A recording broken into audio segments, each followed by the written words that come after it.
जय हिंद। आप सभी का केएमडी क्लास में स्वागत है। इसमें जानेंगे डीएलएड प्रथम वर्ष के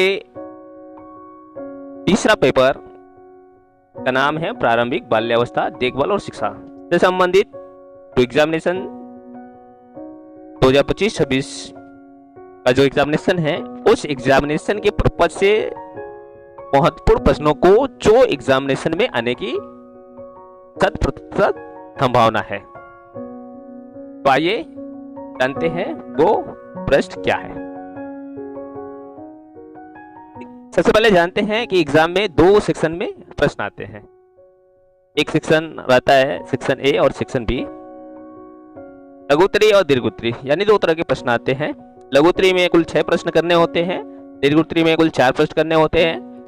तो ये लघुत्तरी प्रश्न है यानी सेक्शन ए का, जिसमें मैंने लगभग 8 से 10 प्रश्न बनाए हैं जो महत्वपूर्ण प्रश्न है।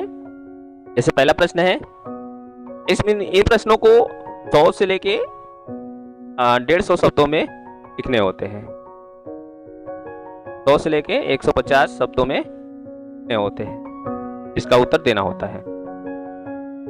पहला प्रश्न है, प्रारंभिक बाल्यावस्था से आप क्या समझते हैं? प्रारंभिक बाल्यावस्था में शिक्षा के स्वरूप को स्पष्ट कीजिए। तरह के प्रश्न आ सकते हैं या ऐसे भी आ सकते हैं कि प्रारंभिक बाल्यावस्था आप क्या समझते हैं, इसकी विशेषता बताइए। दूसरा है ECCE का महत्व बताइए, या इसमें इस तरह से भी आ सकता है कि ECCE से आप क्या समझते हैं, इसके महत्व आवश्यकता है महत्व की चर्चा करें। Early childhood care and education. अगला प्रश्न है कि बाल केंद्रित शिक्षा से आप क्या समझते हैं? बाल केंद्रित शिक्षा से आप क्या समझते हैं? बाल केंद्रित यहाँ कितने नहीं रहेगा, बाल केंद्रित शिक्षा की आवश्यकता या महत्व की चर्चा करें।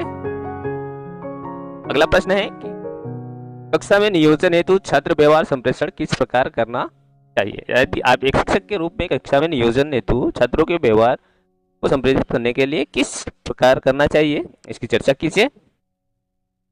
अगला प्रश्न है, प्रारंभिक स्तर पर मातृभाषा शिक्षा का माध्यम होना चाहिए, व्याख्या कीजिए। अगला जो प्रश्न है, स्थूलगामक कौशल से आप क्या समझते हैं, उदाहरण देकर स्पष्ट कीजिए। यानी स्थूलगामक यानी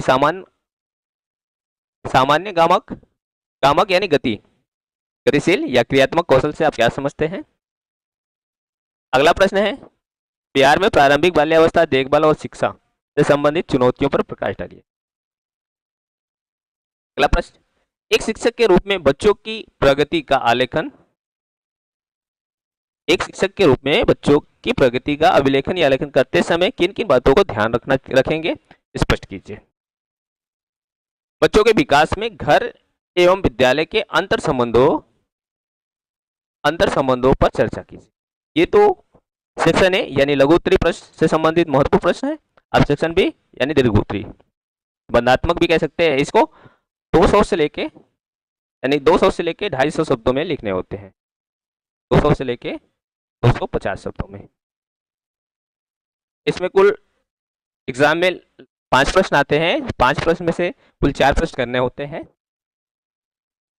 पहला प्रश्न है, बाल विकास की अवधारणा स्पष्ट करते हुए बाल विकास को प्रभावित करने वाले कारक बताइए, या कार्य नहीं है, कारक बताइए। क्या हो जाएगा? कारक। अगला ECCE, परिचर्या की दीर्घकालिक योजना प्रस्तुत कीजिए। यानी early childhood care and education, परिचर्या की दीर्घकालिक योजना यानी दीर्घकालिक जो उद्देश्य होता है उसको बताना है। लघुकालिक उद्देश्य और दीर्घकालिक दो तरह के उद्देश्य है, एक लघुकालिक उद्देश्य होता है, एक दीर्घकालिक उद्देश्य। अब दोनों इसको ध्यान दीजिएगा, लघुकालिक और दीर्घकालिक दोनों उद्देश्यों पढ़ लीजिएगा। प्रारंभिक परिचर्या के लक्ष्यों का उल्लेख करते हुए, लक्षण नहीं यहाँ पे लक्ष्यों हो जाएगा, टाइपिंग एरर हो गया। लक्ष्यों का उल्लेख करते हुए विस्तार पूर्वक वर्णन करें। यानी कि प्रारंभिक परिचर्या के जो लक्ष्य हैं उसका उल्लेख करते हुए उसका विस्तार पूर्वक वर्णन करें। प्रारंभिक स्तर पर गणित, सोच और तार्किक चिंतन के विकास के लिए गतिविधि आधारित शिक्षण की उपयोगिता बताइए। यानी प्रारंभिक स्तर पर गणित की सोच और तार्किक चिंतन के विकास के लिए गतिविधि आधारित शिक्षण की उपयोगिता बताइए। अगला, विशेष आवश्यकता वाले बच्चे तथा प्रारंभिक देखभाल और शिक्षा पर विस्तार पूर्वक चर्चा कीजिए। यानी स्पेशल जो चाइल्ड है उनके लिए और प्रारंभिक देखभाल और शिक्षा, प्रारंभिक बाल्यावस्था देखभाल और शिक्षा। निम्नलिखित में से किन्हीं दो पर टिप्पणी लिखिए। परियोजना विधि यानी प्रोजेक्ट मेथड, बाल विकास के व्यवस्थाएं स्टेजेस ऑफ डेवलपमेंट, समावेशी शिक्षा इंक्लूसिव एजुकेशन, खेल के प्रकार टाइप्स ऑफ खेल। ये है पेपर 3 से संबंधित महत्वपूर्ण प्रश्न। आप इसे एक बार पुनः दोहरा लें ताकि इन्हीं में से सभी प्रश्न एग्जाम में 100% आने की संभावना है और यही प्रश्न आएंगे। लैंग्वेज अलग हो सकता है लेकिन प्रश्न इसी तरह के रहेंगे। प्रश्न पूछने का तरीका अलग हो सकता है लेकिन सारे जो टॉपिक हैं और इन्हीं टॉपिक से रिलेट करते हुए प्रश्न आपको मिलेंगे। एग्जाम से जाने से पहले इन सभी प्रश्नों को भली भांति तैयार कर लें। धन्यवाद।